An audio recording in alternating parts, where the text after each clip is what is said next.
यहाँ सो भइरहेको पासपोर्ट साइजको फोटो मैले मोबाइलको थ्रुबाट क्रिएट गरेको छु। सिंगल फोटो पनि रहेको छ, 6 वटा कपी पनि बनाएको छु।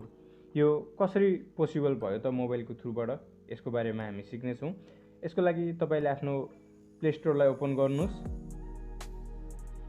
अनि सर्च बारमा पासपोर्ट साइज फोटो मेकर भनेर सर्च गर्नुभयो भने सेकेन्डमा पासपोर्ट फोटो मेकर भन्ने अप्सन रहेको छ। यसलाई इन्स्टल गर्नु होला। फर्स्ट टाइम ओपन गर्दा यसले पर्मिसन माग्छ, एलाउ गरिदिनु होला। पासपोर्ट साइजको फोटो बनाउनको लागि सबैभन्दा पहिला तपाईँले न्यू फोटो भन्ने अप्सन रहेको छ, यसमा क्लिक गर्नुहोस् अनि सर्चमा नेपाल भनेर सर्च गर्नु होला। यसमा सो भएको छ। तपाईँले कुनै एक अप्सनलाई चुज गर्न सक्नुहुन्छ, कस्तो टाइपको बनाउँदै हुनुहुन्छ।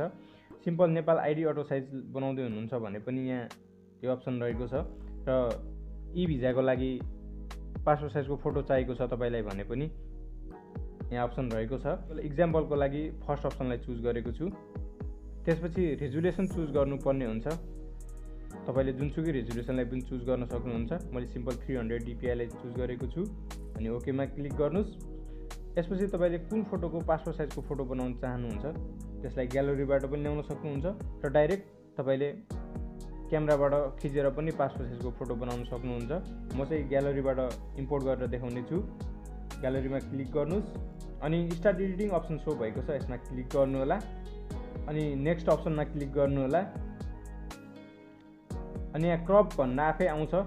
तपाईँ कति मात्रामा क्रप गर्न चाहनुहुन्छ यसलाई मिलाउन पनि सक्नुहुन्छ अनि क्रप गर्नुहोस्। यसपछि यसको ब्राइटनेसलाई बढाउन चाहनुहुन्छ भने यहाँ तल अप्सनहरू सो भएका छन्, यो अप्सनलाई चुज गर्न सक्नुहुन्छ। मैले यत्तिकै छोडिदिएँ अनि नेक्स्टमा क्लिक गर्नुहोस्। यसपछि फोटोको ब्याकग्राउन्डलाई चेन्ज गर्नुपर्ने हुन्छ। चेन्ज गर्नको लागि यहाँ तल ब्याकग्राउन्ड कलर भनेको छ, यहाँ चेन्जमा क्लिक गर्नु होला। यहाँ म्याजिक भन्ने अप्सन रहेको छ, म्याजिकमा क्लिक गर्नुहोस्। यसलाई तपाईँले यसरी ड्र्याग गर्दै मिलाएर ब्याकग्राउन्डलाई रिमुभ गर्नु होला।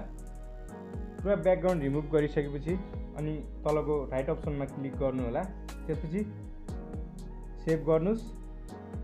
अब तपाईँले कस्तो कलर राख्न चाहनुहुन्छ ब्याकग्राउन्डमा त्यसलाई चुज पनि गर्न सक्नुहुन्छ र आफ्नो इच्छाअनुसारको कलर राख्न चाहनुहुन्छ भने यो लास्टमा रहेको अप्सनमा क्लिक गर्नुभयो भने यहाँबाट तपाईँले कलरलाई चुज गर्न सक्नुहुन्छ। मैले यत्तिकै छोडिदिएँ। त्यसपछि डनमा क्लिक गर्नुहोस्। अब चाहिँ तपाईँले सेभमा क्लिक गर्नुपर्ने हुन्छ। अब तपाईँले आउटलाइन राख्न चाहनुहुन्छ भने एड एन्ड आउटलाइन भनेको छ, यसमा क्लिक गर्नुहोस्।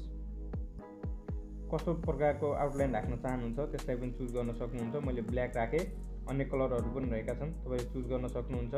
डनमा क्लिक गर्नुहोस् अनि सेभमा क्लिक गर्नुहोस्।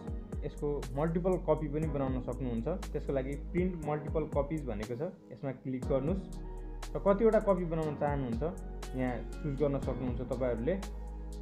यस्तो पनि 4x4 को पनि भएको छ।